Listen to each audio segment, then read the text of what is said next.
മീറ്റിംഗിൽ ഈ SIR-മായി ബന്ധപ്പെട്ട ഏറ്റവും കൂടുതൽ ആശങ്ക ഈ 12 സംസ്ഥാനങ്ങളിലുള്ളത് കേരളത്തിലാണ്. കാരണം കേരളത്തിൽ ഇന്നലെ ഒരു BLO വർക്ക് പ്രഷർ കാരണം സൂയിസൈഡ് ചെയ്യുന്ന സാഹചര്യം വരെ ഉണ്ടായിട്ടുണ്ട്. ഈ മറ്റ് സംസ്ഥാനങ്ങളിൽ ലോക്കൽ ബോഡി ഇലക്ഷൻസ് ഇല്ല. പക്ഷെ കേരളത്തിൽ ലോക്കൽ ബോഡി ഇലക്ഷന്റെ പോളിംഗ് ആദ്യം നടക്കുന്നത് 9-നാണ്. 4-ാം തീയതി കൊണ്ട് ഈ എനോമറേഷൻ ഫോമിന്റെ ഡിസ്ട്രിബ്യൂഷനും കളക്ഷനും തീരുകയാണ്.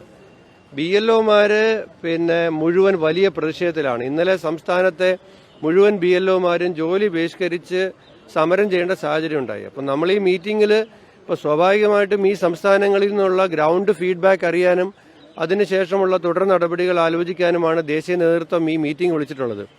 ഇതിനകത്ത് കേന്ദ്ര ഇലക്ഷൻ കമ്മീഷൻ തെരഞ്ഞെടുപ്പ് യഥാർത്ഥത്തിൽ സുതാര്യമായി നടത്തേണ്ട ഇലക്ഷൻ കമ്മീഷൻ തെരഞ്ഞെടുപ്പ് അട്ടിമറിക്കാൻ നേതൃത്വം കൊടുക്കുകയാണ്. വോട്ടർ പട്ടികയിൽ നിന്നും അർഹരായ ആളുകളെ വെട്ടിമാറ്റാൻ വേണ്ടി നേതൃത്വം കൊടുക്കുകയാണ്.